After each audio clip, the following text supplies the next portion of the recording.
Hello, Roilers. I'm so glad that you could join me for today's lesson. I am Lady TrenettWilson, your lecturer and social historian. I want to talk about some discourse that has been going on in the internet sphere regarding Chicago and if slaves built Chicago. The mayor of Chicago, Brandon Johnson, recently was speaking to the press, and he's always going on these emotional tangents. And one thing that he said was that slaves built Chicago, and he wanted the people to rise up. Rise up.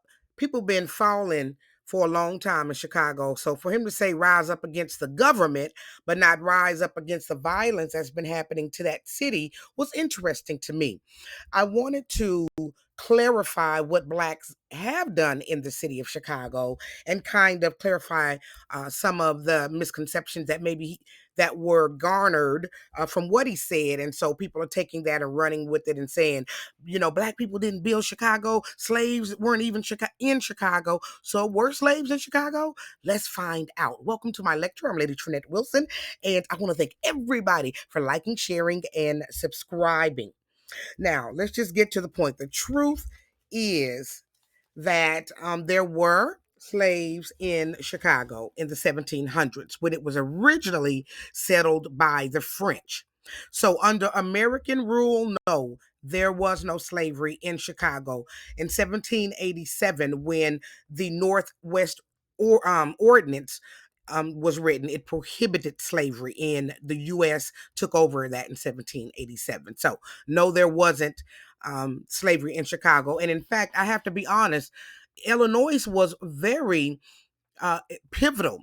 They provided the Underground Railroad. So many abolitionists came out of that area. So that is why we don't have to make up stories about if slaves built Chicago. We should really push the fact that that is where abolition started, and it lived, and it flourished. So here's a picture of what Chicago looked like back in the 1700s. As you see, there was development just beginning. However, slave hands did build those buildings. So, I don't want people to think that slaves didn't build some of Chicago, but after 1787, the people there were free. Most importantly, today we're going to meet a man who is responsible, or who is credited for founding Chicago. He was the first person to settle there. His name is John Baptiste Pointe Du Sable. And so Du Sable's birthplace and family, of course, they're lost in history being that long ago. Noted historian Milo Milton Quillis said that he was of African descent and French Canadian descent. But in 1745, it became a rumor that he was born in Saint Dominique, which is Haiti. So what we know, though, is by 1788, DuSable married an Indian woman named Catherine. I'm not going to tear up her actual Indian name.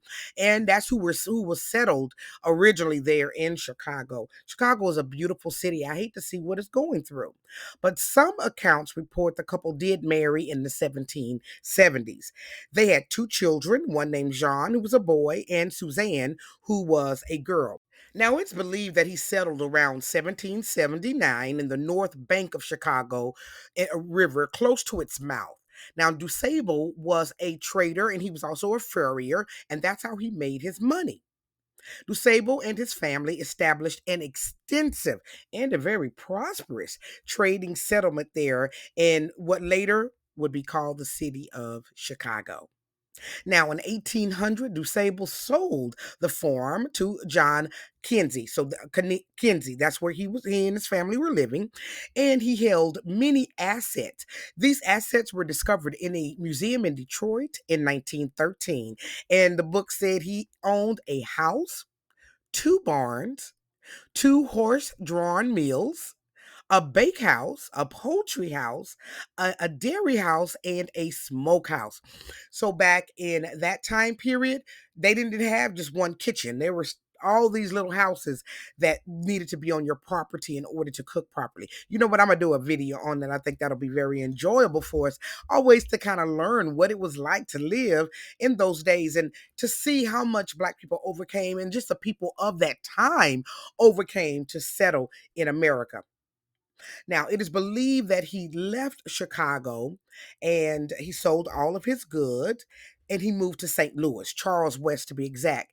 And after being commissioned by the Colonel Governor, he ran a ferry that traveled across the Missouri River.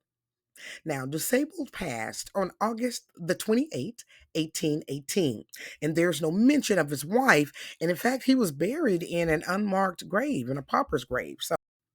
But many monuments have been established for him in the city of Chicago. The DuSable Harbor in downtown Chicago is just one place. And truly, Chicago is a beautiful city.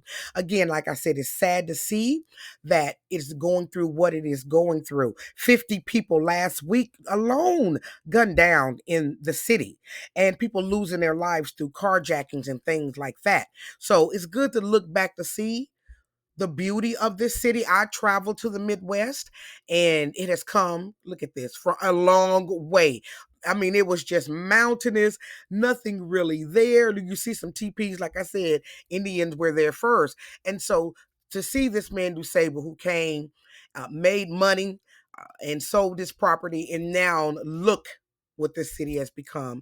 It's worth fighting for, but not fighting each other. Where can we partner? Where can we come together to restore the peace in this place? You know, corruption has been a very big deal in Chicago. So that is an issue. And I think we as Black people, we could take some lessons from those leaders who came before us, who was able to partner with people, who was able to put their, differences aside and be able to make a world in a city like this. And I can tell you, if the violence continues on like it is in the debt, it's $1 billion in debt. So the leadership has been atrocious for a very long time in Chicago. And the city council, the school board, all of it. If Illinois, period, has a problem with corruption. So that's why Chicago looking like this now. That's why it's come from a beautiful place to the place it is now. And it's not about who the president is or who the president is not and all of that. It's about the people's lives who are being lost in this city and what we can do to help these people, especially if corruption is stopping them from getting the help that they need, allegedly. So I just wanted to tell this story about Mr. Jean Baptiste Pointe Du Sable. His Lakeshore Drive, another place that is given to his name, as he is, again, credited with being the founder of Chicago. Are you in Chicago?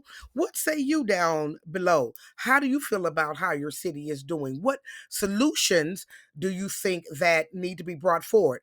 What do you think about your mayor? I see Brandon Johnson on the news all the time, and I'm not pleased. I'm not happy with what's going on there. And I have family members in Chicago. It's a problem.